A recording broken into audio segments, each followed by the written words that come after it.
최근 미국 연방대법원에서 나온 판결 하나가요. 정말 누구도 예상치 못했던 거대한 파도를 일으키고 있습니다. 바로 한국의 수출 기업들과 주식시장 전체에 말이죠. 자, 이게 대체 무슨 얘기인지 지금부터 자세히 파헤쳐 보겠습니다. 바로 이 숫자, 10에서 25%.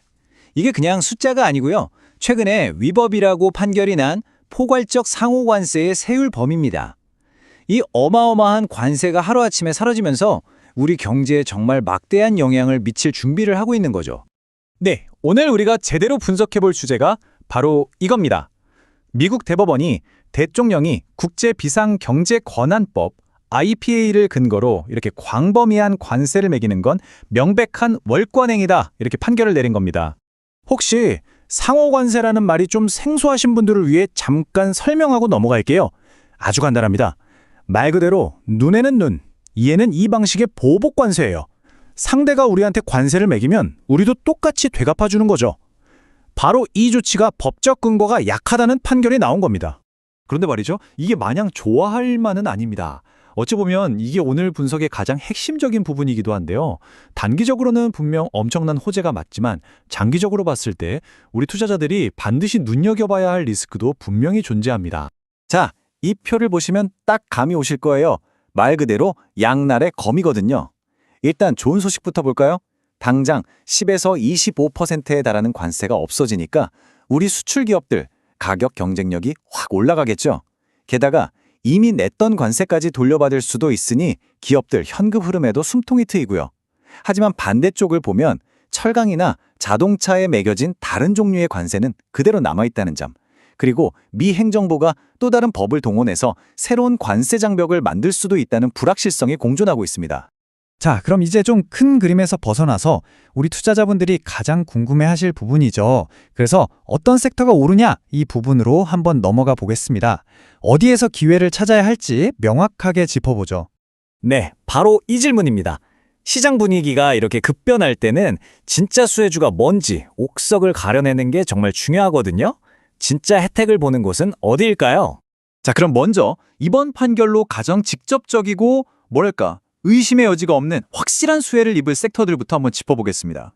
하나씩 뜯어볼까요? 먼저 반도체와 IT 기기. 이건 뭐 너무나 명확하죠. 관세가 없어지니까 그만큼 가격 경쟁력이 생기고 이익이 늘어나는 구조고요. 2차 전지랑 친환경 소재도 마찬가지입니다. 전기차 배터리의 대미 수출길이 다시 활짝 열리면서 북미 공급망에서 우리 기업들의 입지가 훨씬 탄탄해질 겁니다. 마지막으로 기계와 로봇.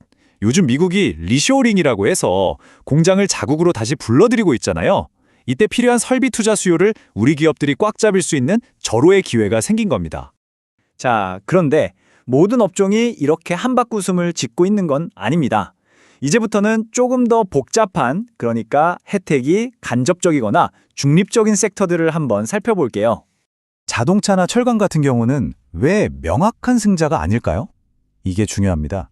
바로 핵심 관세인 무역확장법 232조가 이번 판결하고는 아무 상관없이 그대로 남아있기 때문이에요. 그러니까 이 섹터들이 기대할 수 있는 건 미국 전체의 수입 물가가 좀 안정되면 혹시 금리 인하로 이어지고 그 덕에 소비 심리가 살아나는 그런 간접적인 효과 정도라고 볼 수 있겠습니다.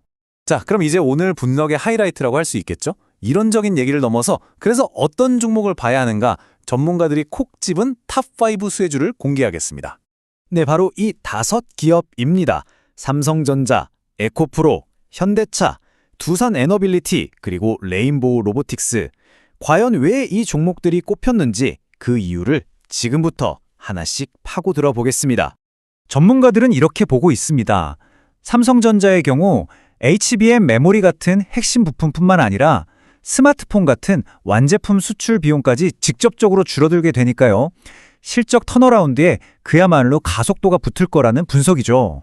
에코프로는 배터리의 핵심 소재 양극재를 북미로 수출할 때의 비용 부담이 크게 줄어들었습니다. 이게 왜 중요하냐면 나중에 미국에서 전기차 수요가 다시 살아날 때 가장 탄력적으로 주가가 반응할 수 있는 완벽한 준비를 마친 셈이거든요.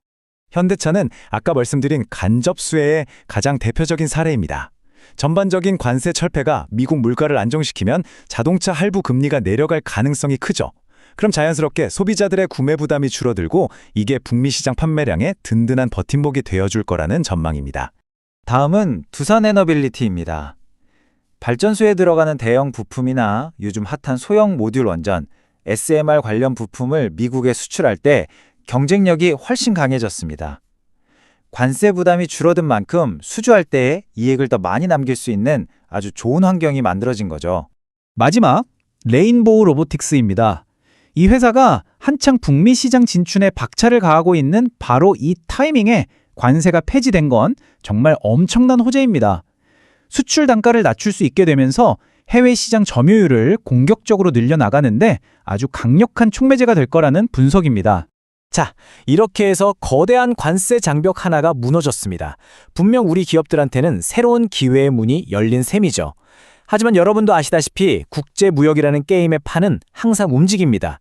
첫 번째 장벽은 넘어섰지만 과연 다음 도전, 그리고 또 다른 기회는 어떤 모습으로 우리 앞에 나타나게 될까요? 이건 우리가 계속해서 고민하고 지켜봐야 할 문제입니다.